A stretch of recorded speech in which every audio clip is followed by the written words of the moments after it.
Commander Li Hyun was drinking his third cup of coffee that night when everything changed. The Luna Communications Center was usually quiet during the late shift, with only the soft hum of computers and the distant view of Earth through the observation windows. Most nights, they picked up nothing more interesting than solar radiation, or maybe some old satellite signals, bouncing around space. But tonight was different. The alien signal came through so suddenly that Li Hyun nearly dropped his coffee mug. The speakers crackled with strange, warbling sounds that definitely weren't human. His heart started racing as he quickly called over Kim So-min, their best translator and communications expert. Kim So-min rushed to her workstation, her fingers flying across the keyboard as she fed the alien sounds through their most advanced translation software. Sweat beaded on her forehead as she worked. This was the moment every communications officer had been training for, but nobody really expected it to happen during their shift. "Commander, I'm getting something," she said, her voice tight with concentration. "It's definitely an intelligent species, and they're calling for help." The translations slowly began to make sense. The voices belonged to a peaceful alien race called the Ralani, and they were in terrible danger. A brutal empire called the Corvex was attacking their worlds, burning their cities, and killing their people. But what made Li Hyun's blood run cold was what came next. "They're asking specifically for us," Kim So-min whispered, her hands shaking, as she read the translation.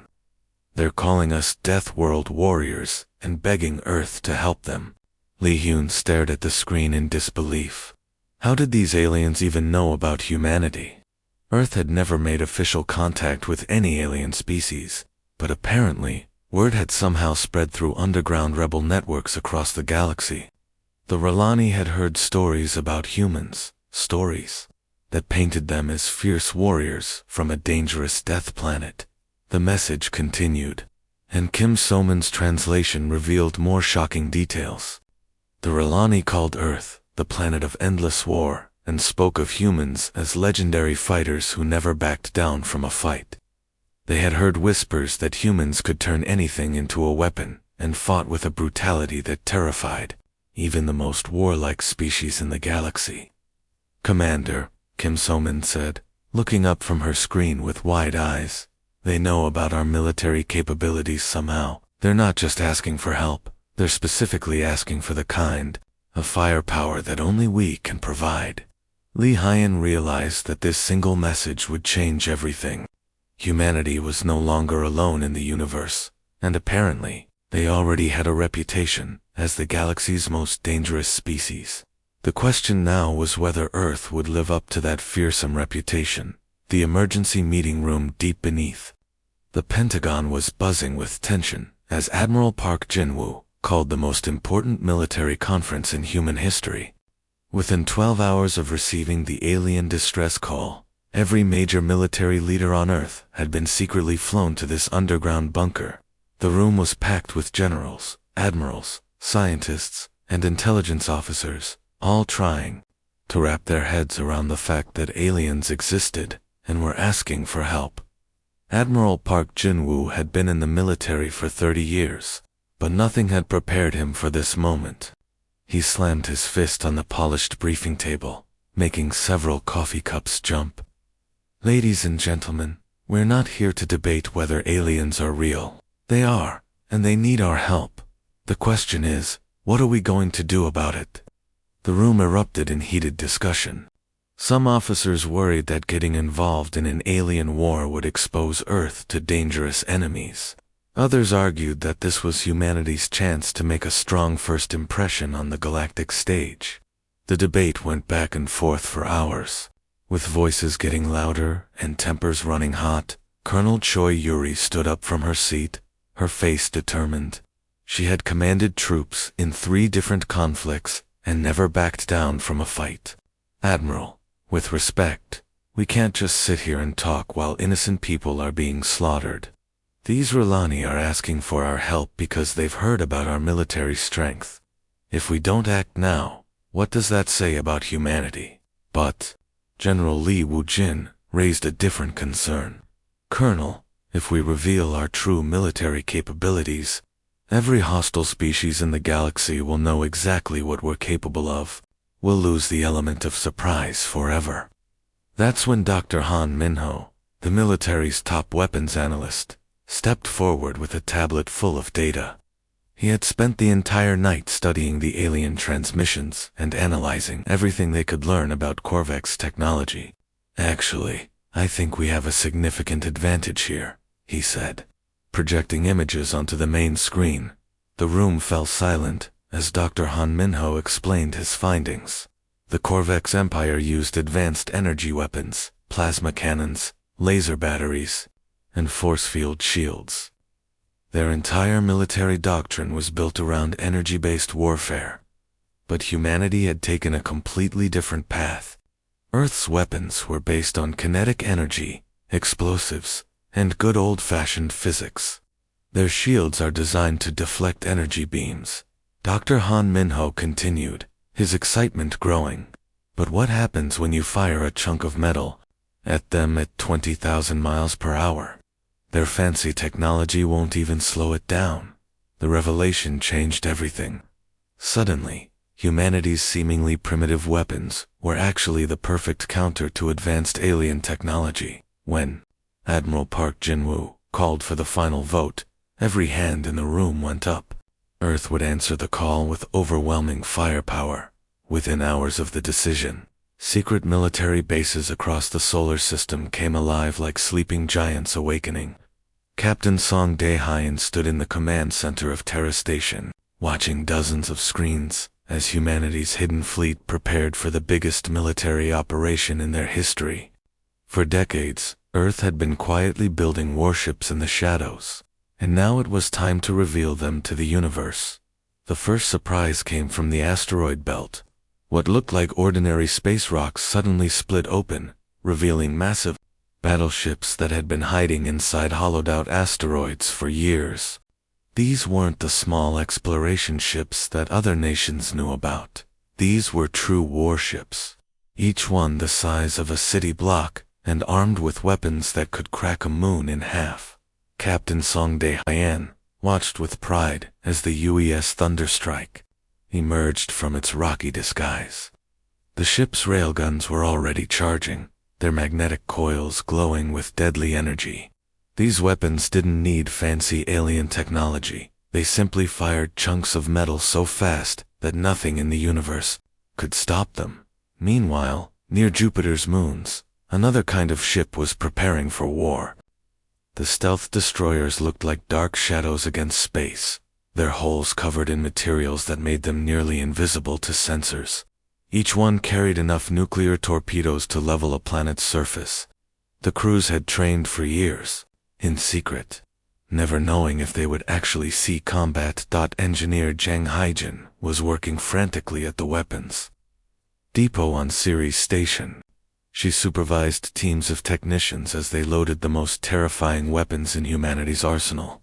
Kinetic bombardment satellites. These weren't complicated alien devices with mysterious energy fields. They were simple, brutal, and absolutely devastating. Each satellite carried tungsten rods that could be dropped from orbit with pinpoint accuracy. "How many cities can one satellite destroy?" asked her assistant, watching nervously as the massive rods were loaded into launch tubes.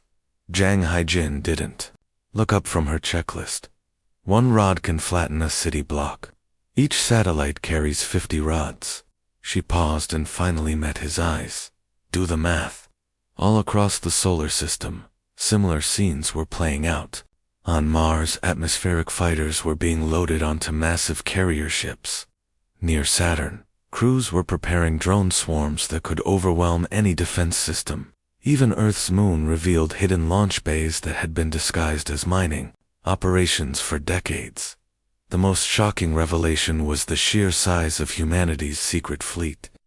What the galaxy thought was a primitive species with barely any space travel capability was actually a military powerhouse that had been preparing for interstellar war.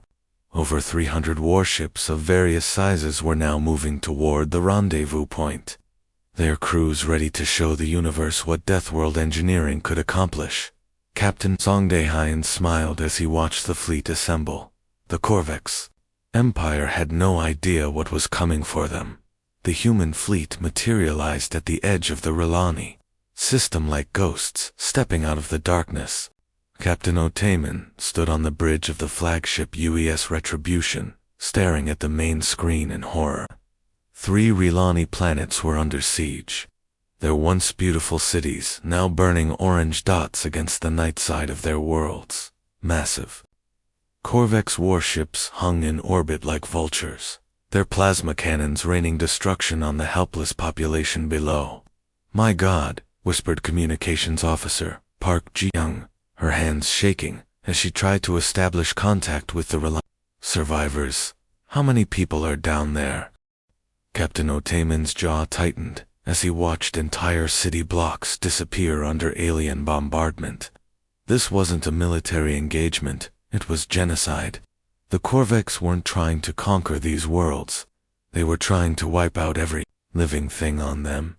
After several tense minutes, Park Ji-young finally made contact with a group of Rilani survivors hiding in underground bunkers. The aliens' voices came through the speakers, and even through the translation software. Everyone on the bridge could hear their desperation and fear. "Please, legendary warriors of the Death World, tell us you are real," the Rilani leader begged, his voice breaking with emotion. "We have lost so many. Our children cry in the darkness while our cities burn above us."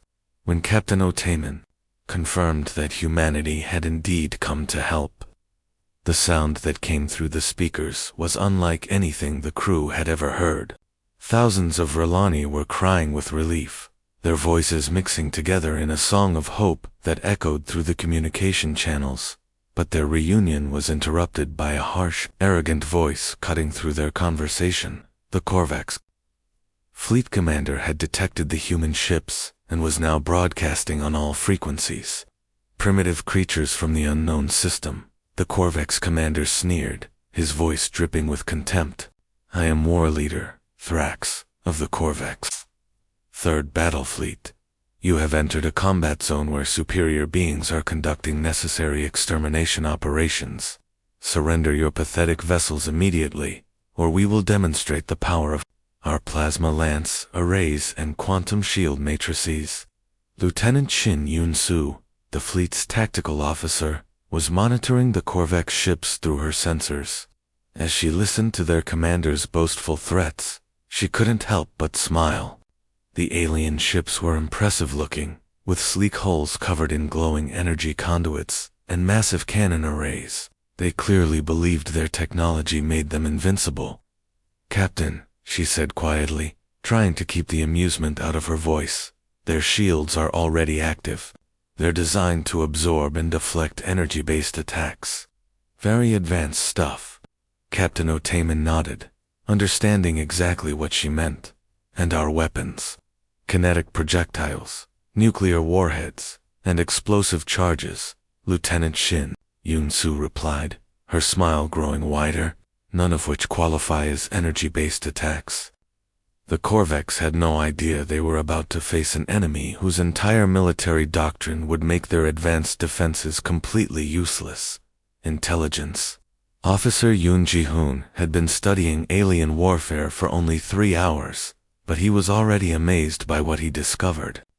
The Corvex Empire fought their battles like it was some kind of elaborate game with rules that everyone had to follow. As he watched their fleet movements through long-range sensors, he couldn't believe what he was seeing.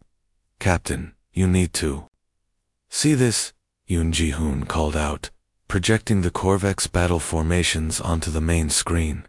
"They're arranging their ships in perfect geometric patterns.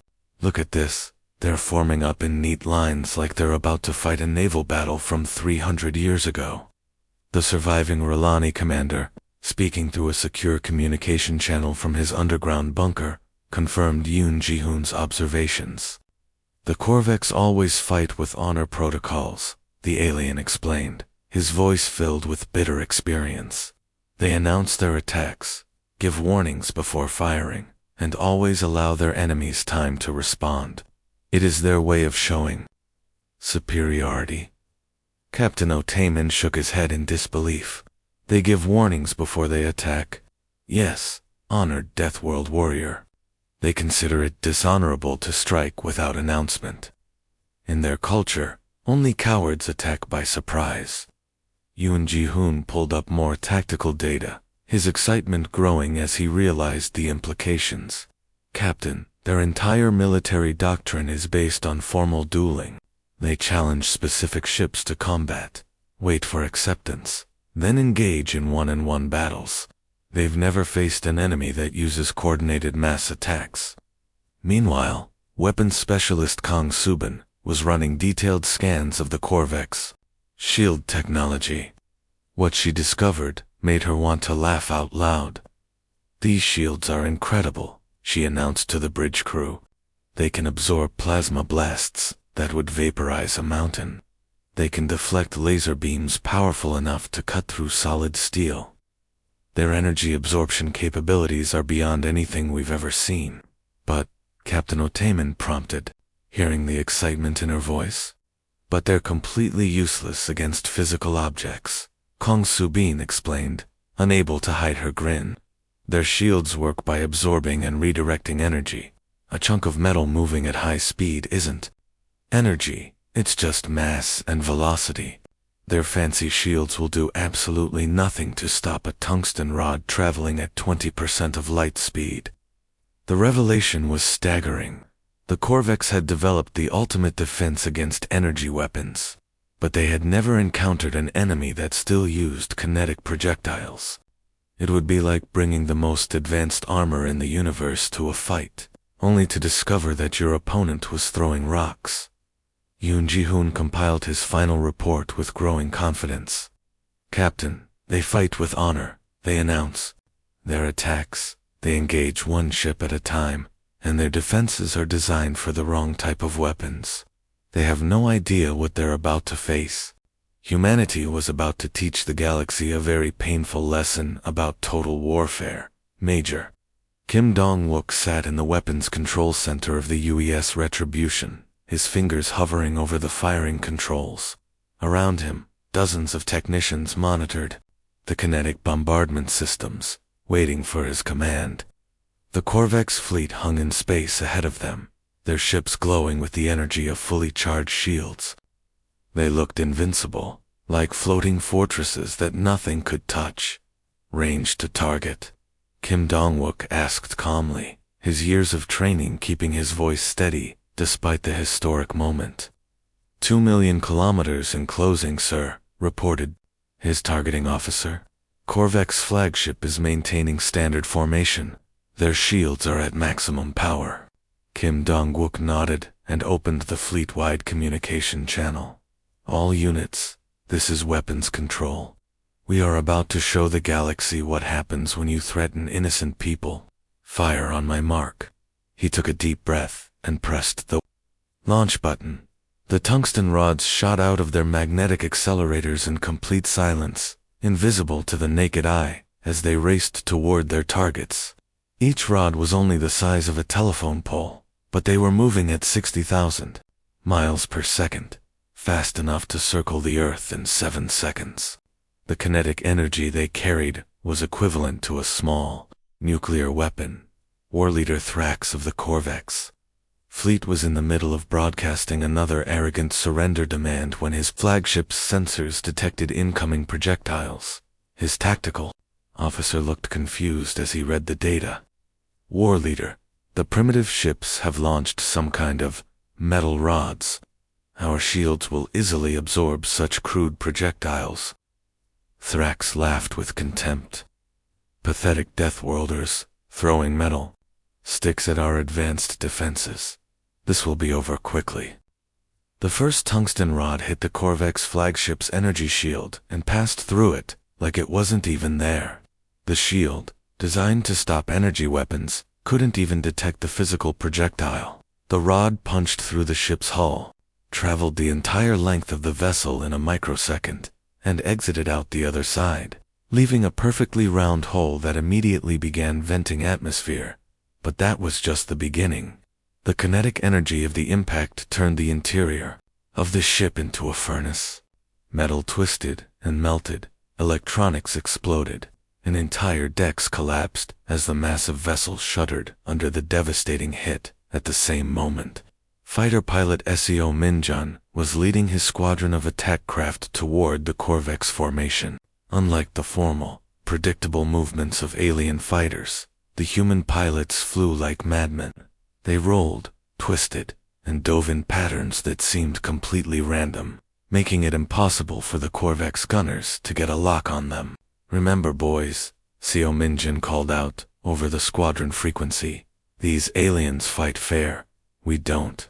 His fighters swarmed around the damaged Corvex flagship like angry hornets, their missiles and cannon fire adding to the destruction. Within seconds, the massive alien vessel exploded in a brilliant flash of light that could be seen from the planet's surface. The battle for the Rilani system had begun, and humanity had just announced their arrival with overwhelming firepower. The destruction of their flagship sent shockwaves through the Corvex fleet. But war leader Thrax was determined to show these primitive humans the true power of his empire. He ordered his remaining ships to form their traditional battle formation, confident that their superior numbers and technology would quickly overwhelm the Deathworlders. But as the battle continued, the Corvex began to realize they weren't fighting a normal enemy. These humans didn't just use weapons, they turned everything into a weapon. Demolitions expert Lee Garum was stationed aboard the engineering vessel US Anvil, watching the asteroid field near the fourth planet through his targeting scope. While the Corvex focused on the main battle, he had been quietly attaching thruster packages and guidance systems to chunks of space rock the size of office buildings. "Control, this is Asteroid Command," Lee Garum reported with grim satisfaction. "I've got 12 rocks locked and loaded. Each one weighs about 50,000 tons and is now moving at combat speed toward the enemy formation." The Corvex tactical officers detected the incoming asteroids and initially dismissed them as random space debris stirred up by the battle. By the time they realized these rocks were under human control and heading straight for their ships, it was too late to avoid them. 3 Corvex destroyers disappeared in clouds of pulverized metal and stone as the guided asteroids slammed into them. The aliens had energy weapons that could vaporize mountains, but they had never faced an enemy crazy enough to throw actual mountains back at them. Meanwhile, nuclear specialist Park So-young was methodically working her way through her arsenal of antimatter warheads. Each torpedo she fired contained enough destructive power to level a major city, and she launched them with the same casual efficiency that other people might use to send emails. "Target destroyed, moving to next ship," she reported over the communication channel, as another Corvex cruiser vanished in a brief, brilliant star of annihilation. "I've got plenty more where that came from." Down on the Rilani homeworld, the surviving aliens watched the battle through their emergency telescopes and sensor arrays. They had called for help from the legendary Deathworlders, but what they were witnessing exceeded their wildest expectations. "Look at how they fight," whispered one Rilani scientist to his colleague. "They use advanced technology like antimatter weapons, but they also throw rocks like primitive savages. How is this possible?" The other Rilani shook his head in amazement. "They don't just adapt their tactics to the situation. They use whatever works. Energy weapons, kinetic projectiles, guided asteroids, nuclear devices. Everything is a weapon." To them, the battle was becoming a nightmare for the Corvex Empire. They had prepared to fight an advanced civilization with predictable tactics and honorable combat protocols. Instead, they found themselves facing an enemy that combined cutting-edge technology with the brutal mindset of ancient warriors, creating combinations that defied everything the galaxy thought it knew about warfare. Fleet. Admiral Cho Jun-ho stood in the command center of the UES Retribution, watching as the Corvex formation completely fell apart. What had started as an organized fleet of over 60 warships was now scattered wreckage floating through space. The aliens who had been so confident in their superior technology were now desperately trying to escape the system with whatever ships they had left. "Admiral, enemy fleet cohesion has completely collapsed," reported his tactical officer. "We're reading massive casualties across their entire formation. At least 47 ships destroyed, 12 more heavily damaged and drifting." Cho Junho nodded grimly as he watched the tactical display. The battle had lasted less than 2 hours, but it felt like humanity had just rewritten the rules of galactic warfare. The Corvex Empire, which had terrorized peaceful civilizations for centuries, was running away like frightened children, but Admiral Cho Junho wasn't about to let them escape. He opened a secure channel to Pursuit Commander Bei Hyojin, who was waiting with her squadron of fast attack ships at the edge of the system. "Commander Bei, you have authorization to pursue and eliminate any Corvex vessels attempting to flee. We cannot allow word of our capabilities to reach their high command before we're ready." Pursuit Commander Bei Hyojin had been waiting for this moment. Her hunter-killer squadrons were specially designed for exactly this kind of operation, tracking down fleeing enemies and making sure they never reached their destination. Her ships were fast, deadly, and equipped with the latest stealth technology. "Understood, Admiral. We have visual contact with 7 Corvex vessels attempting to reach the hyperspace jump point. They won't make it." What followed was a methodical hunt that showed the galaxy just how thorough humans could be when they set their minds to destruction. Bei Hyojin's squadrons moved like wolves, surrounding the fleeing Corvex ships and picking them off one by one. The alien vessels, damaged and demoralized, couldn't match the speed and coordination of the human pursuit craft. Meanwhile, thousands of light years away at Corvex High Command, emergency alerts were flooding communication centers across their empire. The few automated distress beacons that had escaped the battle were transmitting fragments of sensor data that seemed impossible to believe. "War Leader Thrax's entire fleet has been destroyed," reported a terrified communications officer to the Corvex Supreme Commander. "The sensor data shows weapons we don't recognize, tactics we've never encountered, and casualty rates that suggest complete technological superiority." The Supreme Commander stared at the reports in disbelief. An entire Corvex battle fleet had been wiped out by an unknown species from a backwater system that wasn't even supposed to have space travel. The implications were terrifying. "Send immediate warnings to all fleet commanders," he ordered, his voice shaking with fear. "There is a new species in the galaxy, and they fight like nothing we have ever encountered. They are to be considered an extreme threat to the Empire." But it was too late. Humanity had just announced their arrival on the galactic stage, and they had done it with overwhelming, devastating firepower that left no doubt about their capabilities. The silence that followed the battle was almost deafening, where once the space around the Relani worlds had been filled with the energy discharges of plasma cannons and the explosions of dying ships. Now there was only the peaceful darkness of space, dotted with floating debris. The Corvex Empire, which had seemed so unstoppable just hours before, had been completely wiped out. Commander Yang Hesu arrived in the system 3 days later, aboard a massive construction ship, ready to begin humanity's first permanent military installation outside the solar system. As she watched her engineering teams begin assembling the orbital defense platform, she couldn't help but feel the weight of history on her shoulders. "This is where it all started," she told her second-in-command as they watched the space station take shape. The moment humanity stopped being just another species hiding in their home system and became something the galaxy had to take seriously. The Relani people were incredibly grateful for their rescue, but they were also clearly amazed by what they had witnessed. Their leaders kept asking the same questions over and over. How had humans developed such devastating weapons? Why had they come so far to help a species they had never met? And most importantly, would they stay to protect them from future threats? Yang Hesu had orders to make it clear that humanity was here to stay.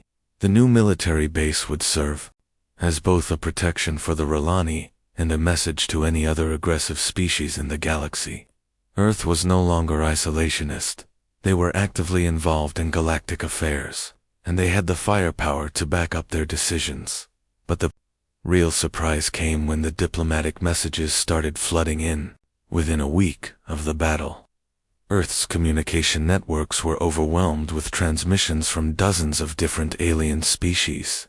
Word had spread incredibly fast through underground rebel networks and diplomatic channels about the Deathworld, species that had destroyed an entire Corvex fleet in a matter of hours, back on Earth. Admiral Park Jin-woo sat in his office, scrolling through request after request for military assistance. The Zephany people were being enslaved by the Hegemony Alliance. The peaceful Cathera were facing extinction from the Ravager clans.